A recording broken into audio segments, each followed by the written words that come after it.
Hey everyone, it's David coming to you today from my whiskey den here in Central Ohio.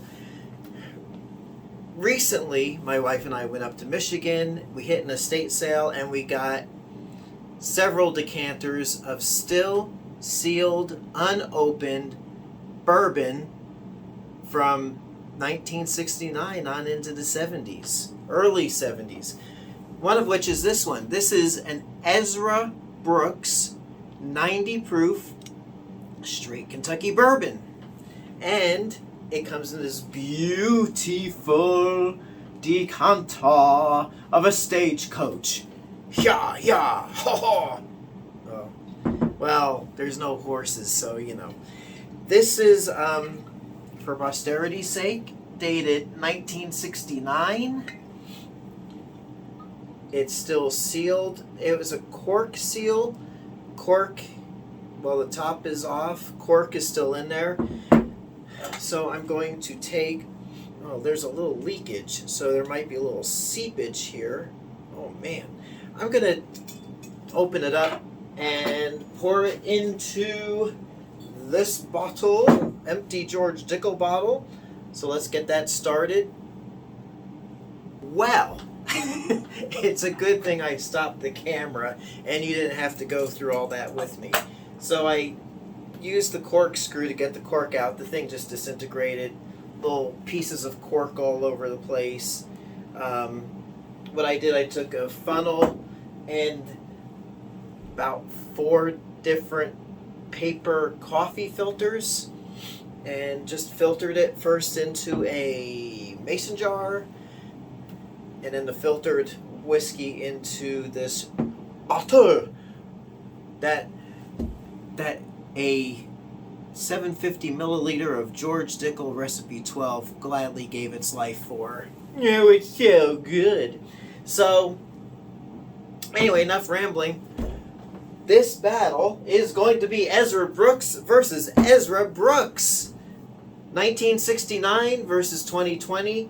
This is the yield I got out of this stagecoach, which means I do believe somebody back 52 years ago partook of this, stopped it back up, put it on the shelf, and that's what's been sitting there ever since, mate.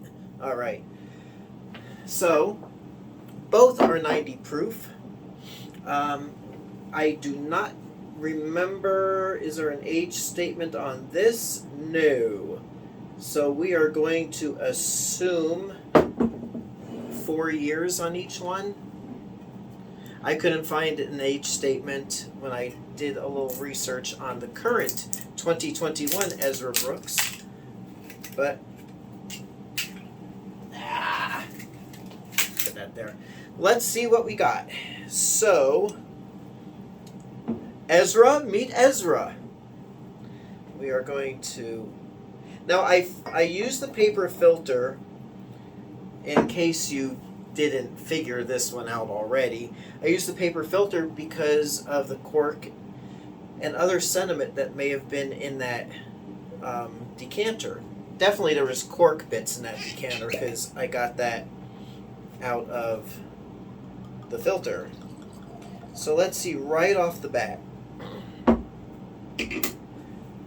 The 1969 vintage is darker than the current batch, which could be expected because, I mean, I'm assuming someone drank out of it. It just could be evaporation over the years.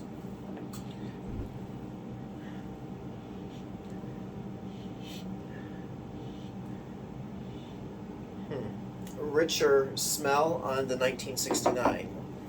Cornier taste. Corny, baby. Cornier taste on the current. But, now let's see. I paid... I don't know why I don't get these. Cork and cap. I paid at the local OHLQ, the Cork and Cap in Crestline, Ohio, had both of these in stock.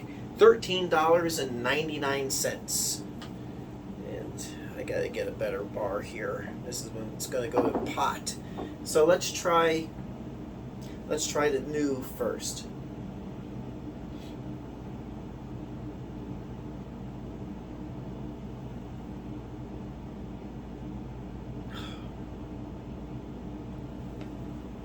I have not had Ezra Brooks. Not had Ezra Brooks in a long time. But it's got a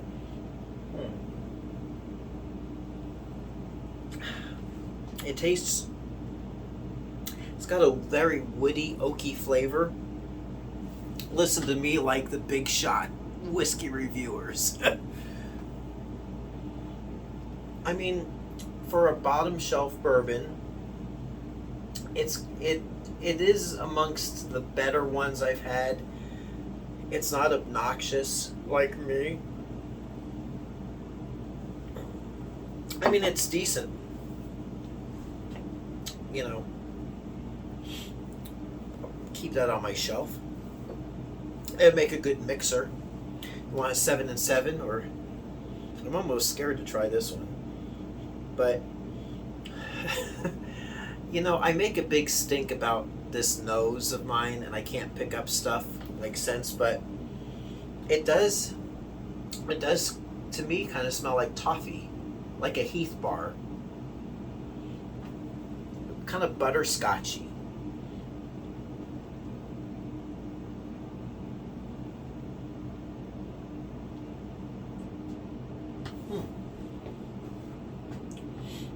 It does have like a burnt butterscotchy toffee type of taste to it. Definitely more mature.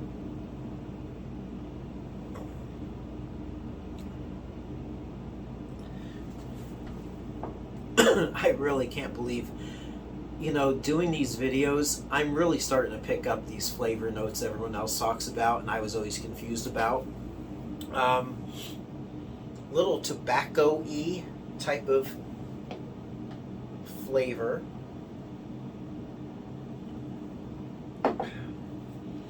That it has an elegance to it. It's really nice. I mean, it's a lot better than I thought it would be. Now, whiskey does not age outside the bottle unless it's evaporated. And I have a feeling, I mean, look at how dark that is. That is clearly, actually be better if I show you, not this gummed up bottle. I had to get the label off and I got residue on it. But, I mean, look at that. I mean, it is so dark compared to the other stuff, right? So, I like this. This is going to be kind of more of a special occasion. I'll probably put it in a nice decanter for company, not a gummed up bottle that I had to scrape the label off. And that is really nice. So, I am very pleasantly surprised. I think I paid for this decanter $10. And that's one of my helpful hints. Now it's time for the helpful hints portion of our show. If you do live in an area where there are these mid-century modern homes, and I hate to put it this way, but if the residents have been in there since the house was built, and there's an estate sale, and you drink whiskey, you might want to go, because these decanters, if they are unopened and still sealed, are really time capsules. You're going to get this authentic, non-GMO bourbon from, I mean, 50 plus years old. Bourbon today, made with, except for a few of the distilleries, made with GMO grains, corn. So you're getting a non-GMO product. And this is the cool bourbon. This is when bourbon was cool back then. All right, so that's all I'm going to say on it. Excellent pour. So until next time, I'm hoping your next pour is your best pour. It's David coming to you from my whiskey den here in Central Ohio, and we'll catch you next time. See you soon. Thanks again for visiting me here at my whiskey den. Please subscribe to my channel, and we'll be enjoying our next visit together soon. Thanks again for watching.